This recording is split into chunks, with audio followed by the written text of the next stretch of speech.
This is the monthly Sobriety Anniversary celebration at We Agnostics, Kansas City. This was recorded on January 25th, 2018. We were celebrating the 3-year anniversary of Marty K and the 30-year anniversary of Julie K.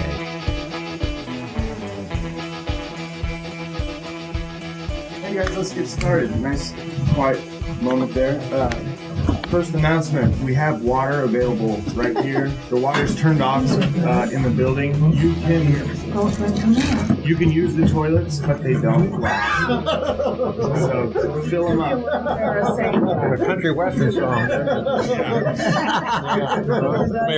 That's the situation. Welcome to We Agnostics, an agnostics, atheists, and freethinkers meeting of Alcoholics Anonymous. My name is Wes, and I'm an alcoholic. Hello, everyone. This is a closed meeting of AA. I've asked John to read the AA preamble. Open meeting. It's an open meeting. So, my bad. Okay. Alcoholics Anonymous is a fellowship of people who share their experience, strength, and hope with each other that they may solve their common problem and help others to recover from alcoholism.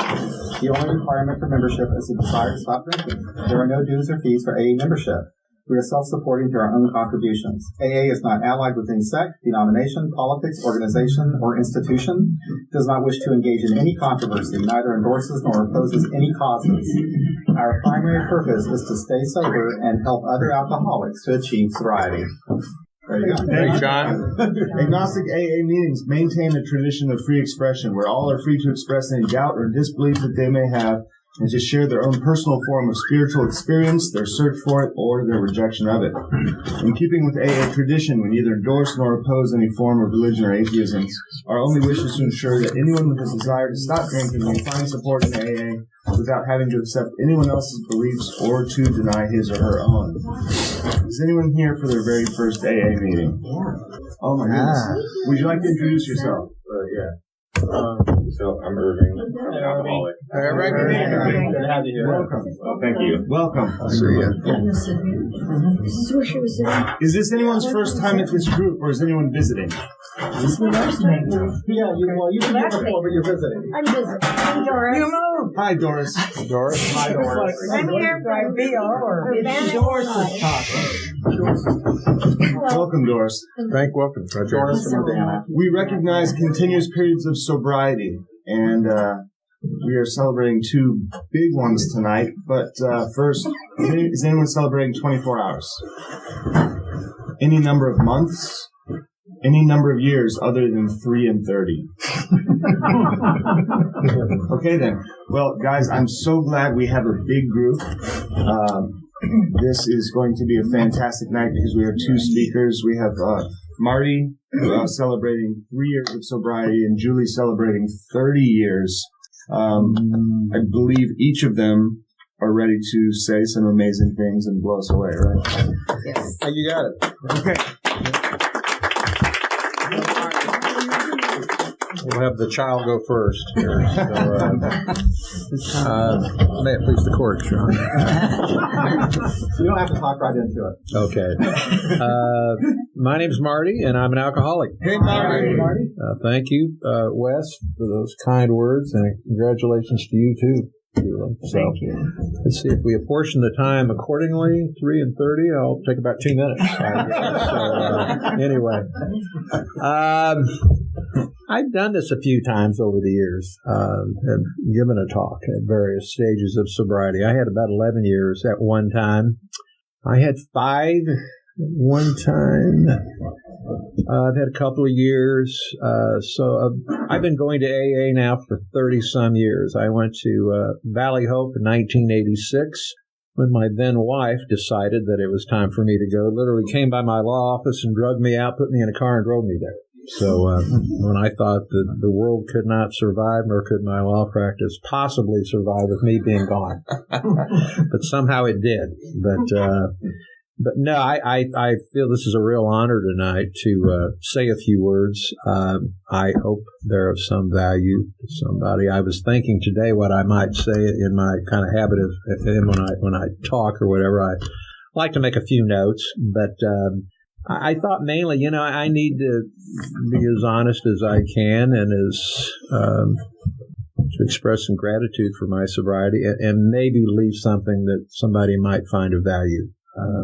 I'm quite a believer that one of the great functions of our group is to share our experience, strength, and hope. So the format is usually one of, what it used to be like, what happened, and how's it like now. I'm not going to say too much about what it used to be like. I've spoken a couple times before at my first 2 anniversaries about my drinking, my alcoholism, pretty low key really in terms of things.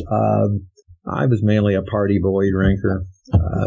I had this idea that I didn't really harm anybody. I just drank a little too much on occasions, and I, God well, deserved it because I worked hard and was an achiever and had done a lot of things in my life that most people would look at and say, well, you're a pretty successful guy. You can't be the victim of some disease which renders you powerless. I had gone to school, college, law school, been in the Marine Corps for a while, been a prosecuting attorney, an assistant prosecuting attorney, tried a lot of cases, went into private practice, did pretty well, had a nice house in Overland Park, 2 children, never missed a bill, never missed a car payment. I had financial cash register honesty, but boy, I just became a soulless person who I don't know when I crossed the line into alcoholism. I really don't, but I sure as hell did at various times when I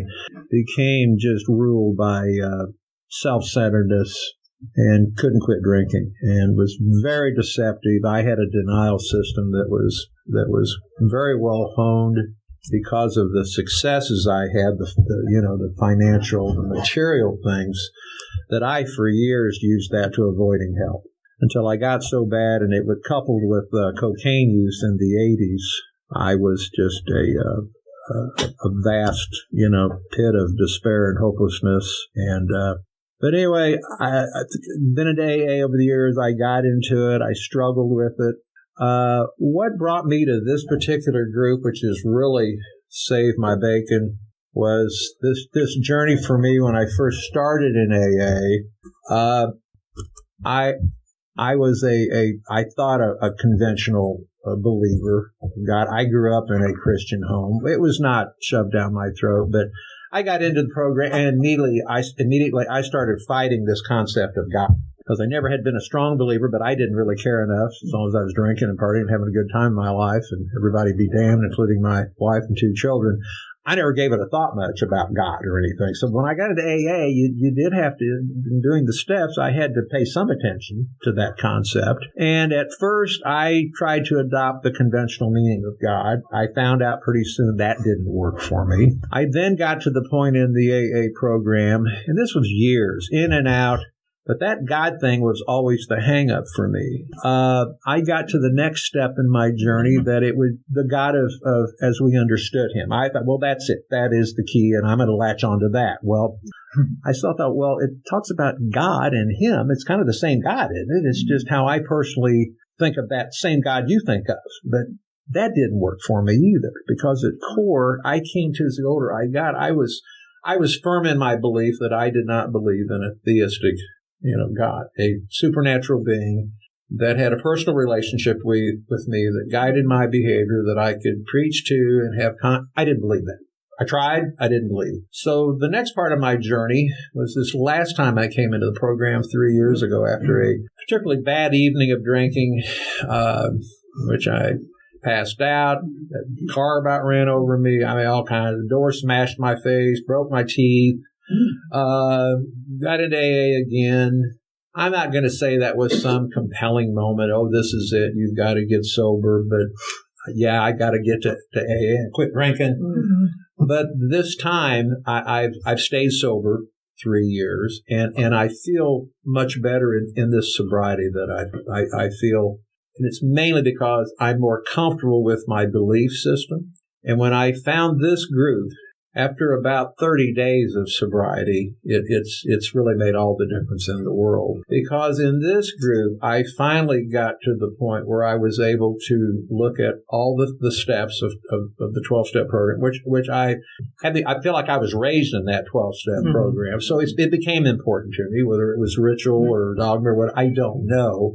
But I continued to look at those steps. But this program has allowed me to have my own interpretation, and I feel free in the way in which I've looked at the steps and have tried to live them as feebly and as frailly as that's been. And again, the spirituality thing, now from all those steps I told you about with God, I think this time I'm at the point where, not my words, but I now look at step 3, and God is, instead of as we understood him, it's a God of my understanding. And a God, again, in quotation marks, God being metaphor for higher power. And I have felt really comfortable this time to be true to my own self, as it says on the coin that I've got in my pocket. And in this program, too, I have discovered a great deal of literature that I resonate with. I love to read. A lot of my life and being is directed by reading and literature. I identify with literature. So I found a wealth of reading through this program that I had no idea was there. And we used to have a bunch of books around when I first came here. And that really was good for me, that I discovered there's different 12 steps. There's the Buddhist 12 steps. There's this, there's that. Some wonderful books that really helped me to be comfortable with finding my program and to practice some type of spirituality. I grew up in so many of these old traditional meetings over the years where the spiritual thing, it went from religion to spirituality, that I saw people who had really good programs, and they were spiritual in a sense, not religious, but people who seemed to be calm, serene, non-judgmental, and who were genuinely kind and compassionate with other human beings. So I thought, well, that must be a key to this staying sober thing. It's not just about being a goody two-shoes person, but there must be something fulfilling about that enough that maybe that diminishes the crave to drink. Because I finally figured out through this program and getting honest that my drinking was a coping mechanism for me leading that terribly irresponsible, selfish, immature life that I led. Tricking myself all the time that I was just a guy that was just drinking a little too much at times. And it's through that I really came in this particular program to feel comfortable and I think get some pretty good sobriety going. It's funny, I kind of look at it like on the road to secular sobriety, I came across real spirituality. And as funny as that seems and ironic, but that's exactly what happened to me. And it was good when I came to this meeting, kind of an irony too, a bit of a paradox, is that there's a lot of intellectualism in this group meeting, and there's a lot of talk. I have heard over the years many people show, I don't get spirituality, I don't know what it is, and I don't need it. And as I've learned in the program, listen to that. And it's not just disagreeing, but what's my answer to that? How do I react to that? And for me, it's really has compelled me to confirm some type of spirituality that I think I've adhered to. And I love the steps. And it's funny though, in this agnostic group, I've forced myself to look at those steps and the spirituality more than ever. But I believe in those principles that if I'm going to stay sober, this isn't just about getting sober so that Marty's in good health and I can concentrate more and be a better dad or a husband.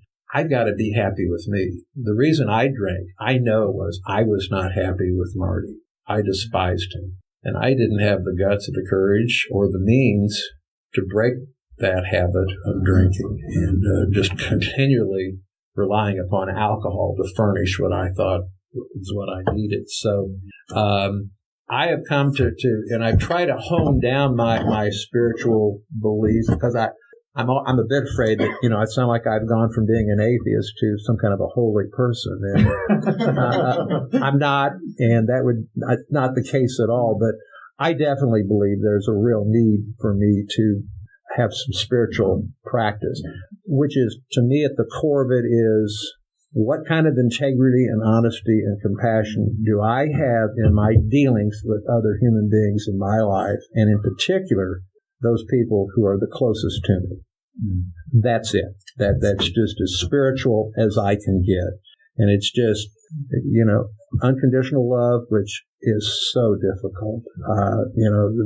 Self-honesty, if I don't have that, I have nothing. It's the first step, the admitting I'm powerless. I have to develop, and I've had to work on having gratitude. I was sober for years, and I never appreciated the value of my sobriety. And I think this time around, I have developed some gratitude. And it started out that first year. I'd have to get up every morning and literally tell myself, like I was talking to some other third person, you are grateful today. You do have gratitude today that you're sober. And if somebody would walk in the room, they'd say, who the hell are you talking to? But I'd have to do it. And I still have to remind myself, because I don't have a deity I can get it why gods are so vital to society. They're so comfortable to God give me, God forgive me, God thank you. And how do you fill that void? Well, there is ways to fill that void. I don't have to be grateful to an object. I can just be damn grateful, and I'm comfortable with that. But I need to behave on that feeling too. Faith without works is dead. And I believe that. And I'm starting to finally get just how valuable service can be. Reaching out and helping others. Because at the core of my disease is this selfish, self-centeredness wrapped in this package of fear that I will be discovered. So one of the ways that I've learned to get out of that is through helping other people. It doesn't have to be magnanimous or great. It can just be as simple as a phone call, or it doesn't have to be related to AA. But I think the people that started this program, they really had some great ideas. I disdain that because of the Judeo-Christian emphasis in the steps. I've come to read a great deal about Bill Wilson, and it's ironic again. I like to read biographies, but it's true with him as it is everybody else. I've come to really respect and admire. The more you study these people, the more you read about them, you find out how flawed and imperfect they were as people. But wow, what a wonderful message that I can be imperfect and flawed and incomplete, and out of that, have some growth and hope myself of getting better. And this group, this has allowed me that change of gear, that change of pace that I've really this time been able to take a look at and feel like I'm okay, that I'm approved by people in that regard, and I'm comfortable, because I guess I'm just sensitive enough to want approval and friends that I need that somewhat. So, but anyway, that's pretty much been my journey this time. So I thank all of you for being here. It's this fellowship that has been of immense help to me. This is not just an intellectual journey. If I've made it sound like that, it sure as hell is not. And I hope next year, if I'm sober and clean, I have no doubt I will have changed some more. I'm always changing, but the change is good. I'm a big believer that this program is about spiritual progress, not perfection. But I also have come to find out, if I don't have progress, I'm standing still and going backwards. So there needs to damn well be some progress. Mm-hmm. That's not the alternative. Otherwise, I'm not going forward, and I got to keep moving forward in this thing, or this thing will consume. I've dropped out several times over the years where I've gotten bored, felt like I could have a drink. I didn't need the program anymore. I'd heard all the shit I wanted to hear, and it's a guarantee. Sooner or later, I'm going to be back drinking and right back where I was. So progress of some kind is not an alternative. I need to keep moving forward. So, and I do that in great part by you people being here. So I love you all. Thank you very much for allowing me to share tonight. Thank you, Marty.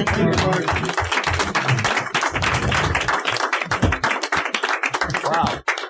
It's hard to imagine a better pair to record, right? Fantastic. Real fast, I just want to say, I was thinking of 3 years, 30 years. I have 11 months. And see that pat on the back?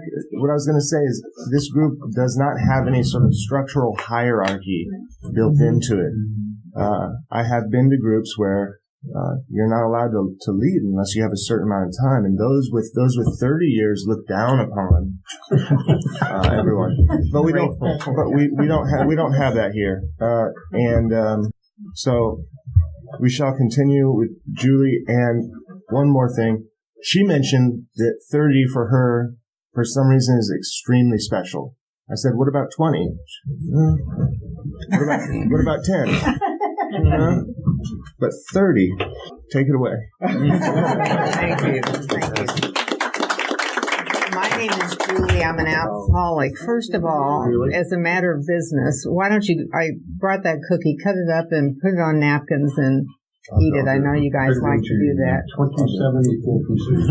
It's cut it in small pieces.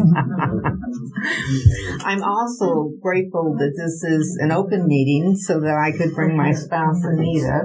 And we've been together for 17 years, although we've known each other since we were in our early 20s. So she knew me and saw me when I was at my worst and drinking. And so anyway, I just wanted to say that. Mine's a little different. It's got a lot of the same things you said. I agree on, you're going to see the similarities. I want to start by drawing a picture of you of how I developed alcoholism. I've talked before, but I always do it off the cuff, and I never can get focused and say the things I want. So, papers. Anyway, and then I'll talk about my sobriety and how I did that. In the early 70s, I was married, living in Michigan, and pregnant. And I suddenly realized I was gay. And here I was pregnant. I thought, what am I going to do? I couldn't sleep at night. I was a mess.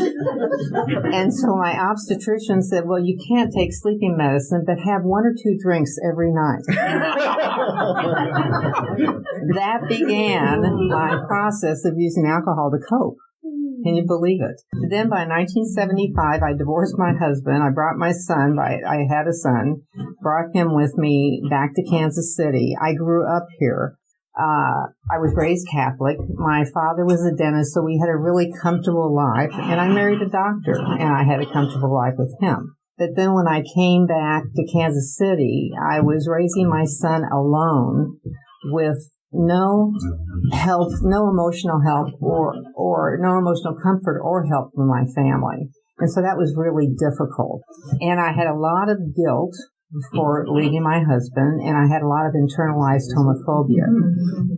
Therefore, by the late 70s, my drinking was increasing. It was a way for me to cope with my self-hate. Throughout my drinking years, I was a nurse, and so this will explain. I was able to get prescription tranquilizers. And so I could drink a lot on the weekend. I could drink a lot at night and get up early, but I always had a tranquilizer where it would kind of just ease me through the day, where I wouldn't have any shakes or anything. And that worked for a long time. I changed jobs. I changed relationships. And as my drinking escalated during this time, my self-esteem just plummeted. It really did. At least to the point that in the 80s, early 80s, I ended up in an abusive relationship. And that's how low I was. I had the wherewithal to send my son to live with his father, but I stayed in that relationship for 2 more years. And my drinking increased when this was happening. At times I'd become scared for my safety, and I would just try to stop drinking unsuccessfully. I realized quickly I couldn't do that unsuccessfully. In 1985, I was in a bad auto accident, and I had a severe head injury. I couldn't work for well over a year. And again, my son still wasn't with me. It was a couple of years after I sent him to his dad. I could drink then 24 hours a day, and I did. And with a head injury, that was probably the worst thing I could have done. But nobody knew. My family didn't know how ill I was. I won't get on with that. That's where I tend to ramble. But anyway, my self-esteem was shot. And I knew I couldn't go on like this. I had to do something. In 1987, 2 years later, I saw a friend who really she'd been a binge drinker, and she'd, a really difficult person to be around, and suddenly she had her act together. And I said, what happened? And she said, I started going to AA. And I thought, wow, maybe that's an option for me. So I started thinking about it then. She told me about the meetings. She told me about the big book. I went and got a big book. I found out where central office was. It was on Broadway, so it was close to here. Got a big book, put it on my nightstand, and every night I would sit and drink scotch. After my son went to bed, I'd go in and drink scotch until I passed out. Reading the big book. I forgot that part. Reading the big book. I don't know if I read all the way through it. It took months, but I don't remember anything. I never The stories seemed nice. That's all I remember. I even went with her, this woman that told me about the AA program. I even went with her to a meeting, but I had 2 drinks before I went, and it was to the group that became my home group. And I think about that now, and I must have reeked. I drank scotch, and I was just trying not to say anything so it wouldn't come out of my mouth. But months later, after that, I finally realized maybe I would give AA a try. I was desperate to have a change. I was desperate because of things with my son that I was doing. I just had to change my life. 30 years is hard to synopsize. But so bear with me. I've tried, things aren't going to be chronological, but I do talk about I talk about different issues. And so I'll be going back and forth. I planned on getting sober on January 1st, 1988. I finally got there on January 6th. I found out it was a gay group called Live and Let Live. And it was at 31st and McGee. Now, in early 88, it was a seedy area, to say the least. It was, we would have people come off the street just to get warm, to drink coffee. I will never forget that day, never forget how I felt when I got to that building. I was just, getting emotional. I was just so thinking that this is going to be the chance I'm going to change my life. And I was shaking. I got to the door and I thought, I got to go in there. And I did. And I didn't know anybody. And there was a huge room. There was 30 or 40 people there at least. And it was a big circle. And, I was nervous. And so I don't remember what I said. I just told them my name and that I was an alcoholic. I don't think they did a first step with me, and I don't remember what they even talked about. I just was scared to death, and I did exactly what I was told to do. I wanted to be a good alcoholic, recovering alcoholic. I wanted to get it right. And I just remember I went to 90 meetings in 90 days. I found a sponsor. I worked the steps in traditional AA. And I was like a sponge at the meetings. I would just take in everything people said. It was just all so inside. I just couldn't believe the things they were saying. I would just soaked it all up. When I went home, everything was AA. I'd read AA. I'd go to work, and then I'd go home and read about AA instead of drinking. I just became a little like AA robot. I did exactly what I was to do, and I was just real kind of rigid with the way I did it. Although I did not get down on my knees to pray. I had enough of that growing up. And I'll talk more about that in a while. But during this time, my biggest fear was a relapse. I felt like something out of my control. It wouldn't be intentional. It would be out of my control. Something would get me and cause me to drink. And my entire first year, I feared a relapse. It got better, but I had one motivator that kept me kind of on the straight and narrow, and that was my son. He would come to meetings when I would get coins, speaker meetings. He would always be there supporting me. But I looked at him and I thought I didn't ever want to let him down again or do the crap I did to him. That kept me just thinking straight ahead. I thought, I've got to stay in this program. I've got to do this. I was desperate. Finally, in sobriety, I found one nice thing. I found like I had the less I drank, it had an inverse effect on my self-esteem. I really began to accept myself for who I was. It helped that I went to a gay AA group because everybody there understood my experience. And Kansas City and the country was very different there about gays. It was really discriminated against. And so it was nice to have this group. Susan knew about that group. We were in some of those meetings together. But it was nice to have this group that I could feel like I could, I didn't have any more secrets with them. I know I could be who I was. And that really was helpful. I was there too. Yeah, that's right. And yes, that was a good group. Still there. There's fewer people. I don't know how much the need is anymore because we're accepted. About that same time. Was it? Oh, I bet. Part of this, you'll hear part of this, maybe you'll remember what I'm going to be talking about. I met somebody when I first came in, and he had been there a couple of days before me, and he was such an inspiration to me. We went and got our coins together. We would walk down that aisle and to speaker meetings and get our coins together. And we did that all through our first year. During our second year, he developed AIDS. He was put in the hospital for insertion of a central line, which in today's terms, people talk about porta-cats. It was the earlier version of that. I worked at that hospital, and he was on my floor, and so that was nice. We had a lot of long talk.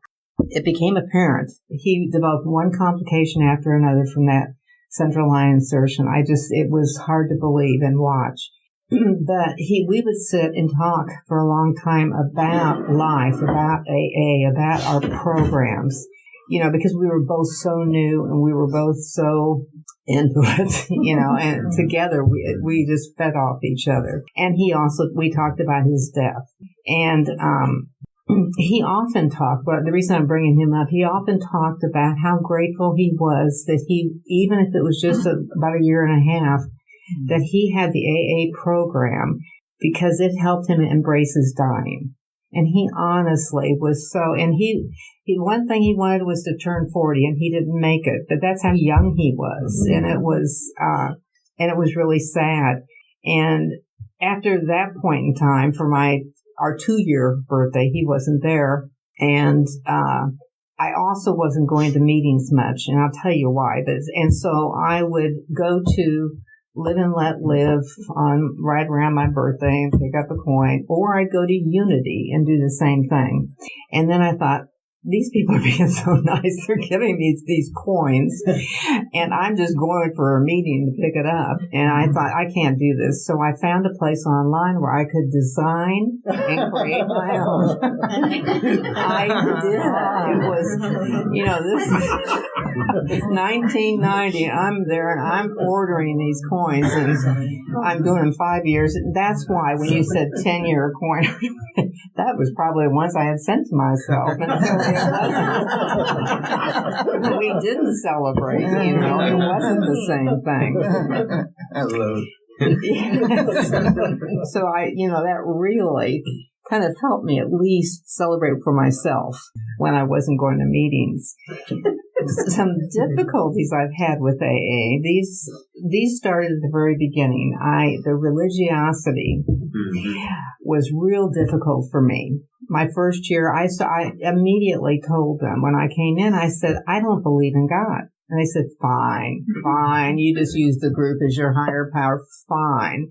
And I thought, okay, good.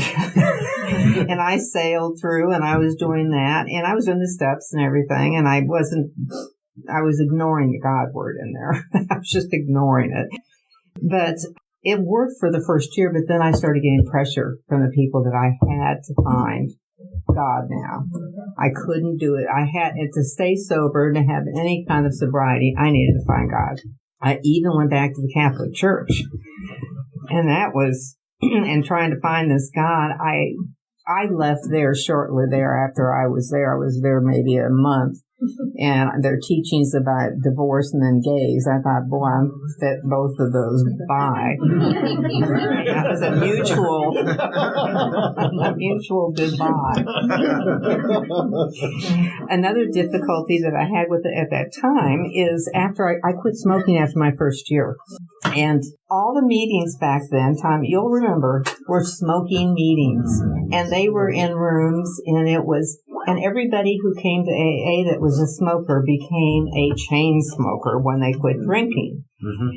And so that became, it became a real deal breaker for me. And I would try to go back every once in a while and see if anything changed. And they'd get these different machines, and it didn't, or they'd draw a line down the room. You for sure. Yeah. In area assembly this weekend in Sedalia, I was talking to somebody who had been there at the same time I was. John heard this conversation, and I said, yeah, I just couldn't keep going to meetings because of the smoking. It was a deal breaker for me. And she said, all of a sudden, the light bulb went on. She said, you are the one that tried to turn the 6 o'clock meetings into non-smoking. And I said, yes, unsuccessfully. But, I'm so grateful the way they are now. Now, fast forward. Are you going? It's on us tonight. That's in my other pants. I put my money out. I've got some of my purse, my coin, and my $2. God. In the 90s, I made some moves because of my education and professional advancement, and 2 more to large cities. And in each city, I could call and find a gay AA group, and I immediately had a connection with that city and made friends.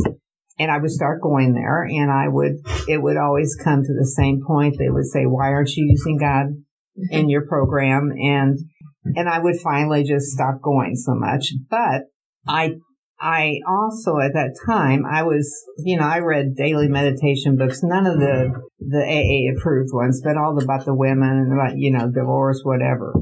And I began exercising on a regular basis. And then I had a group of alcoholic friends that I'd made at the gay AAs that I could just meet with and meet outside of meetings because I wouldn't go into the meetings. That was helpful for me. Over time in sobriety, I began to feel strongly that separation of church and state should apply to AA as separation of God and AA.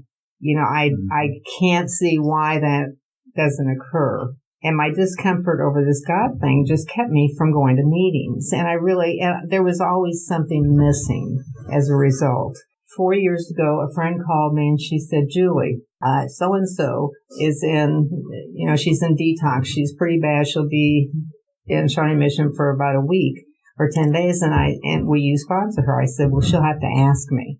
And I thought, I got to get my butt out and I got to start going to Unity and finding out their meetings. Because she did call me and said, would you? And I said, sure.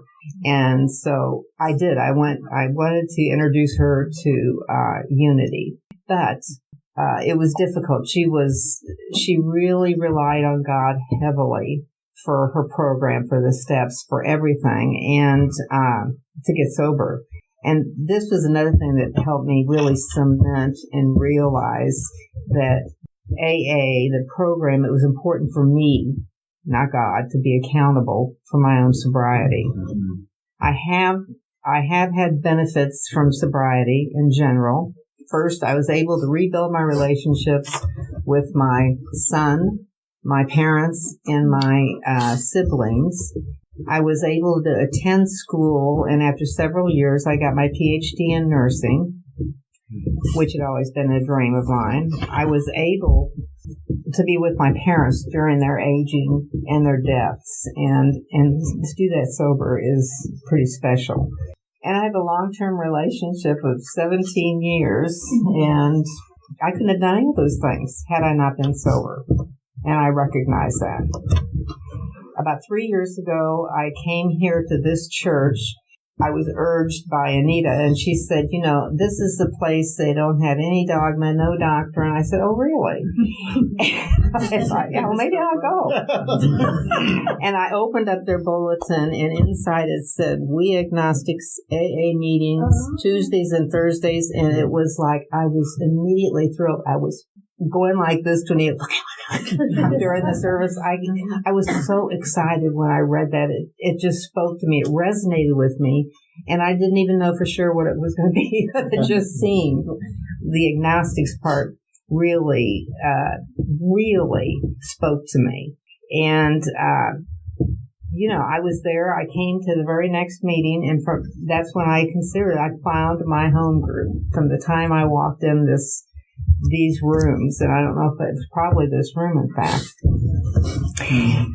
I've always been uncomfortable in AA because of the assumption that if you're in AA, you must be Christian. And I've always thought that was unfair. And yes, and Jews and Sikhs, and, all these people, Muslims who are overlooked. And so the nice thing is they don't make that assumption in our group, and I appreciate that. Quite the opposite. It gives us the option for an AA program without God, and that's special for me. I have benefits that I'm almost done, you guys. I'm giving you benefits of secular AA. Like you, once I came, I have rethought, and I've kind of developed a different relationship with the steps since I came to secular AA, even though the steps have always been a framework and a guide for my life. Now the emphasis is off God, and the steps have become more personal for me. And we do have good books. We do, for the new people, we do have some alternative 12 steps and things that help you do the steps if you want to, that are a little bit easier than the ones that, where God will take away your shortcomings. And we've all been there. Next, also this program re-energized my commitment to AA. I've been mentoring and being mentored because of people in this group. And I have really, for the first time in my life, done service work at the group, district, and state level. And I have met many people in traditional AA who have really informed and enriched my program. And I didn't think I would ever say that. I didn't, but at the state level, even district, we've learned some things. We're able to educate the wider AA community about secular AA, what it is not, when we're out there talking, and we're the only secular group involved at these meetings. And so that's kind of special. Since I have this secular focus, I don't have the same discomfort about traditional AA. I feel like we have more similarities than we have differences. And I didn't feel that way before. And I'm becoming much more aware of that because of the work I'm doing. And finally, I really feel fortunate that this fellowship, it really grounds me and it provides me so much insight. And I would never have this, I've never had this camaraderie anywhere else that I've been. And so it's really special.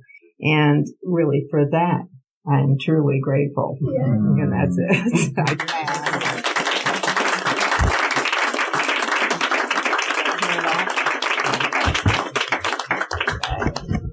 Well, guys, let's, we have a little bit of time here for comments or questions for our speakers. Any comments? I got to say, I have so much appreciation for both of you.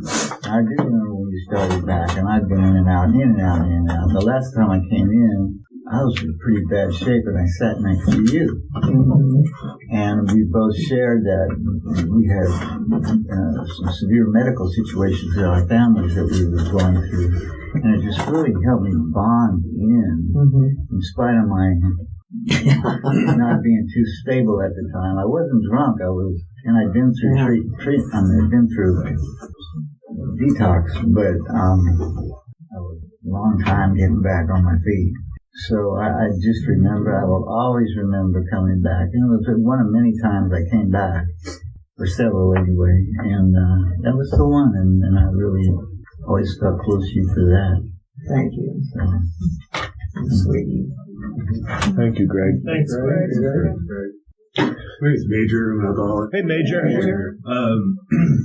I'm extremely grateful for this group. I happened to find this group the first day. I decided to study. It's not drink. It's funny because I just hit the website and it said if you need a meeting day in giant red letters, I just hit it, and this is just really close to where I live, so this won't be on here. But I had no idea that secular, until like literally 45 minutes ago, I had no idea secular AA. I had no idea this was a thing, and that was, the deal. So I'm extremely grateful for that. It was interesting though, because this meeting, I go to meetings all over the city, because I'm in that 90 meetings in 90-day phase. I've always resisted going to AA meetings because of the hierarchy things that Wes mentioned, and because of I can't believe you said cocaine. It's the first time I've ever heard the word cocaine at a AA meeting. But this meeting has always been very open, accepting, and comfortable, which I think is funny, as is secular in the thing. But anyway, I just wanted to say thanks, and I'd like to hear more after the meeting on how that things work. So I've worked the steps before, step 3, asking God to remove my shortcomings after my character assessments and all the things that are wrong with me, of which there are many. And my sponsor, like me, wasn't a big God guy, and I felt like we just kind of fucking half-assed it, just going, we're just going to construct this mental image thing, and we're going to go with it, and we're on to step 8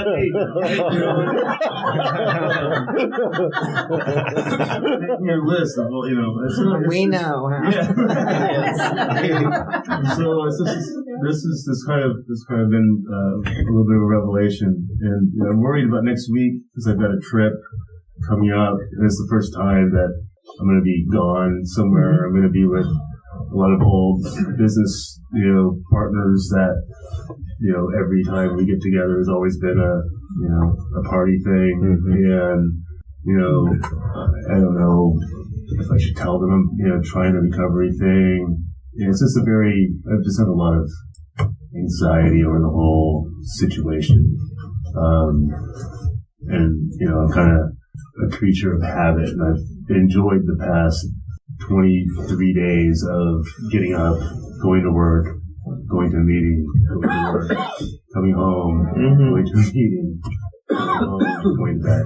So, anyway, I'm babbling now, so much shop. Thank you, though. Thanks, Major. Thank you. Hey, Johnny. Hey, guys, welcome. Hey, I'm Wes. I'm an alcoholic. Hey, Wes.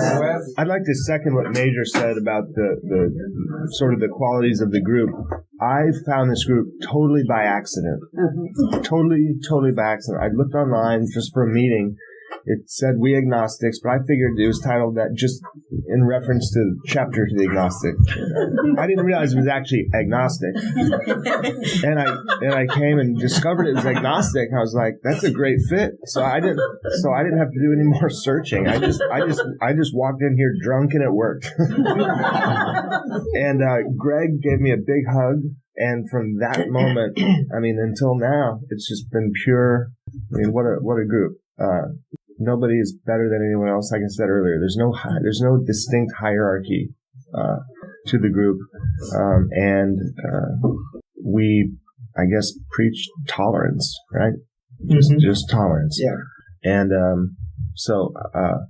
and today's the 25th, so it's my 11th month. So I want my copy.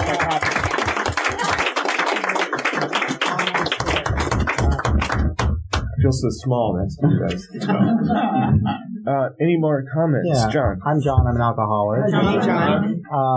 Boy, it's been a great meeting, and I just want to say, I guess it just feels great that we've been around long enough that to see you guys celebrating these many years and to remember the past anniversaries and so forth is pretty cool. But I also wanted to say something about Julie, and thank you publicly, I guess, for helping me as we deal with this crazy stuff at Central Office. I mean, this is the craziest thing I've ever seen in my life. I don't know how I could do it without you, steadying me. So thank you for that. You're very welcome. Thanks, John. Hey, my name's John Roddy. I'm an alcoholic. Hey, John. Welcome. Is the floor still open? It sure is. Yes, still. Okay. I guess I should have asked that before I jumped in. No. My name's John Roddy. I'm an alcoholic. Hey, John. I'm a member of the cell group, and I'm here tonight because I came to celebrate with my friend Julie. I met Julie at Area Assembly. Great place to meet people and catch the service fever. And me and Julie, we serve on a committee down there. It's an ad hoc committee, which is just formed for a specific cause. And it is dealing with diversity and unity within the area in AA as a whole. And Julie has been like that, it takes a boat, for a sailboat, it takes wind to make the boat go. Julie has been the wind that has been helping keeping me going. She's hands-on, all in, boots to the ground, and she's focused, and I just love her for that. Thank you, John. When she came aboard, first thing, okay, what can we do? What do you need me to do?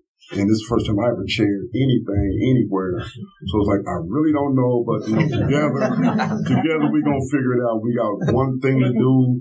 And the efforts from Julie and others on the committee, we have come up with some very interesting comments as far as it deals with, it's not just about, on this committee, it's just not about race and unity, because acceptance go beyond race. Just even with agnostics, we're trying to bring about some tolerance to for the agnostic community, for the atheist community, for the gay community. It don't matter. We all got one common thing, and this is just that alcohol whooped our butts. That's why we're here. That's why I'm here.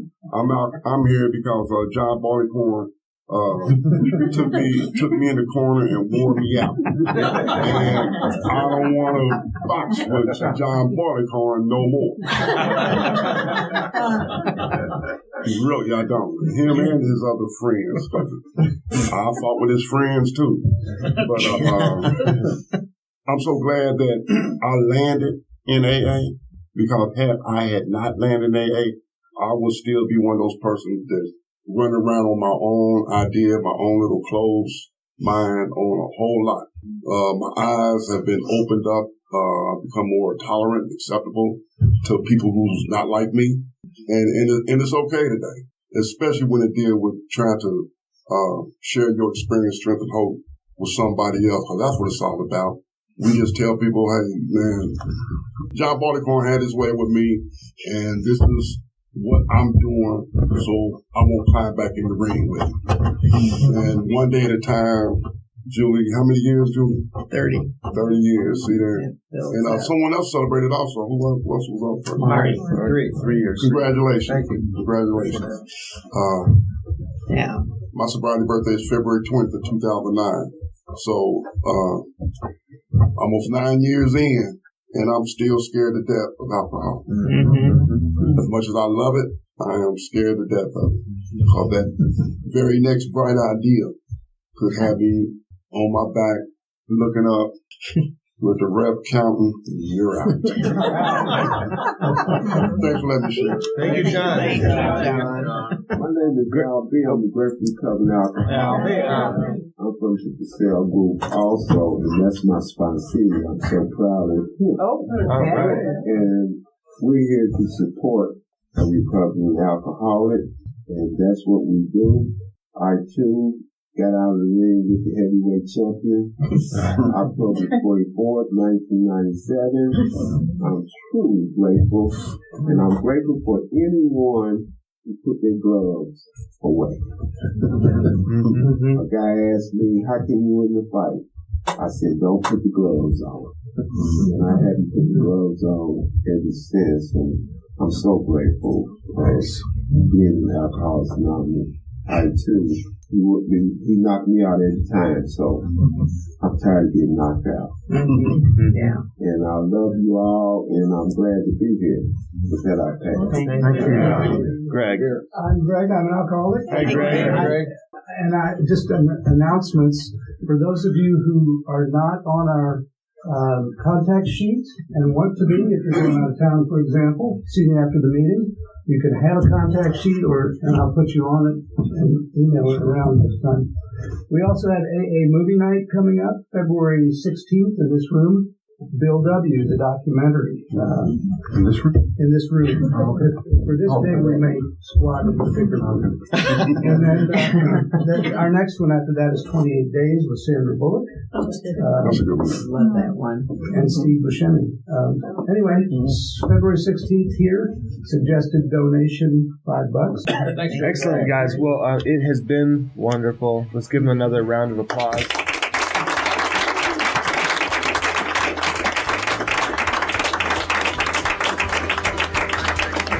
And with that, we are done.